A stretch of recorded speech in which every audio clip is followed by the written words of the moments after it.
اعوذ باللہ من الشیطان الرجیم بسم اللہ الرحمن الرحیم۔ چھٹی جماعت کے بچے پیج نمبر 13 نکالیں تو ہمارے سبق کا نام ہے ہمارے سرسبز جنگل۔ تو ہم آج شروع کر رہے ہیں۔ جنگل ایسی دولت ہے جس کی انسان کو ہمیشہ ضرورت رہتی ہے۔ بے شمار فوائد کی وجہ سے جنگل کو سبز سونا بھی کہتے ہیں۔ ہمیں چاہیے کہ ہم اس دولت کا صحیح طریقے سے استعمال کریں۔ جنگلات کے بے دریغ کٹاؤ سے ہمارے لیے مختلف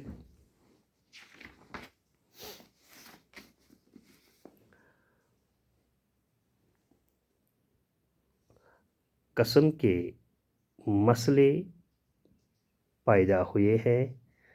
جنگلی جانوروں کی بود و باش پر نہایت برا اثر پڑا ہے۔ بے تحاشا کٹاؤ کی وجہ سے کچھ جانور اب نایاب ہو رہے ہیں۔ موسموں کا تغیر و تبدیل میں غیر یقینی صورتحال پیدا ہوئی ہے۔ بے وقت برفباری ہوتی ہے۔ گرمیوں میں درجہ حرارت کافی بڑھ جاتا ہے۔ کئی علاقوں میں سوکھا پڑتا ہے اور فصلوں کو نقصان پہنچتا ہے۔ ہمیں چاہیے کہ ہم جنگلوں کا بھرپور تحفظ کریں اور اس طرح اپنی آئندہ نسلوں کے لیے مسائل پیدا نہ کریں۔ حضرت محمد مصطفیٰ صلی اللہ علیہ وسلم کا قول ہے، اگر کوئی شخص پیڑ لگائے اور اس کا پھل یا چارہ وغیرہ کوئی حیوان کھائے تو یہ اس شخص کی طرف سے صدقہ جاریہ تصور کیا جائے گا۔ تو بچوں، ہم نے پڑھا کہ جنگل ایک ایسی دولت ہے جس کو انسان کو ہمیشہ ضرورت رہتی ہے۔ تو جنگل اللہ کی دی ہوئی ایسی دولت ہے جس کو انسان کو ہر وقت ضرورت رہتی ہے، چاہے ہمیں جلانے کی لکڑی ہو، چاہے پل بنانے کی لکڑی ہو، چاہے جانوروں کو گھاس چرنے کے لیے جگہ کی ضرورت ہو، اور بہت سے چیزیں جو ان جنگلوں سے نکلتی ہے جس کی وجہ سے انسان کو ان جنگلوں کی ہر وقت ضرورت ہوتی ہے۔ انہی جنگلوں کی وجہ سے موسموں کی تغیر و تبدیل بھی رہتی ہے۔ تو کہتے ہیں کہ انسان کو ان جنگلوں کی ہر وقت ضرورت رہتی ہے۔ اس کے بے شمار فوائد کی وجہ سے جنگل کو سبز سونا بھی کہا جاتا ہے، کیونکہ ان جنگلوں کے بے شمار فوائد ہیں۔ اسی وجہ سے اس کو سبز سونا بھی کہتے ہیں۔ کہتے ہیں ہمیں چاہیے کہ ہم اس دولت کا صحیح طریقے سے استعمال کریں۔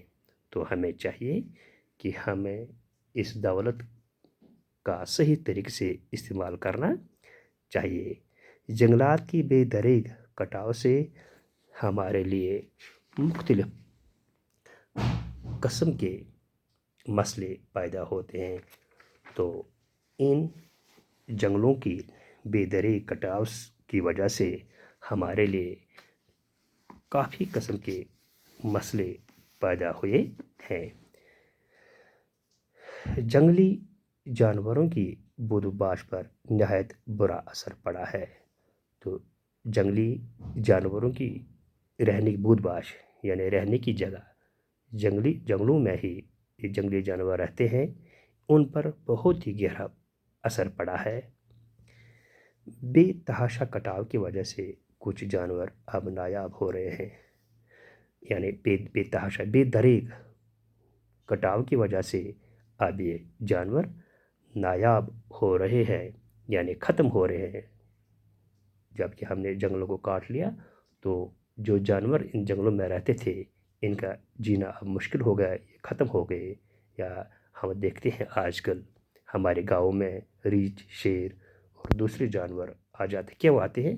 کیونکہ وہاں پر ان کو وہ جگہ ٹھیک نہیں رہی۔ ہاں، موسموں کے تغیر و تبدیل میں غیر یقینی صورتحال پیدا ہوئی ہے۔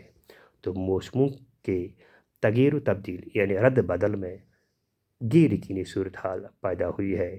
جب گرمی ہونی چاہیے تو وہ کافی زیادہ ہوتی ہے۔ ہم نے دیکھا ہے کہ کشمیر میں سب سے زیادہ 33 ڈگری چلا جاتا تھا، تو 33 پر بارشیں آتی تھی، لیکن اب 35، 36 بھی، 40 بھی چلا گیا، بارشیں نہیں ہوتی، کیونکہ یہ انہی جنگلوں کی، جب کہ ہم نے زیادہ کٹاؤ کے جنگل کاٹ لیے تو ان کی وجہ سے موسم میں غیر تبدیلی، غیر یقینی صورتحال پیدا ہوئی ہے۔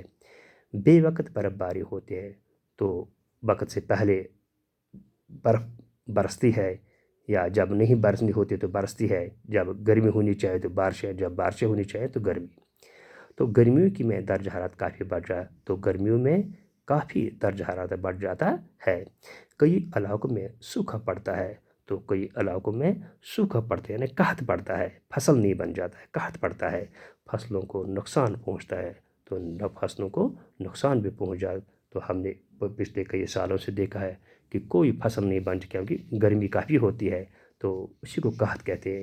جب ہم نے بو لیا تو وہاں سے نہیں نکلتا ہے، تو اسی کو ہم قحط کہتے ہیں۔ ہمیں چاہیے کہ ہم جنگلوں کا بھرپور تحفظ کریں، تو ہمیں چاہیے کہ ہمیں جنگلوں کی بھرپور تحفظ کرنا چاہیے، اور اس طرح اپنے اور اپنی آئندہ نسلوں کے لیے مسائل پیدا نہ کریں۔ تو ہمیں اپنے آئندہ نسلوں کے لیے ان کے لیے مسائل پیدا نہ کرنے چاہیے۔ تو حضرت محمد مصطفیٰ صلی اللہ علیہ وسلم نے فرمایا ہے کہ اگر کوئی شخص پیڑ لگائے اور اس کا پھل یا چارہ وغیرہ کوئی حیوان کھائے تو یہ اس شخص کی طرف سے صدقہ جاریہ تصور کیا جائے گا۔ کہ اگر کوئی شخص ایک پیڑ لگائے تو اس کا پھل جانور یا انسان کھائے تو اس کا یہ پھل اس جانور یا انسان نے کھایا تو اس کی طرف سے صدقہ جاریہ یعنی خیرات تصور کیا جائے گا۔ وما علینا الا البلاغ المبین۔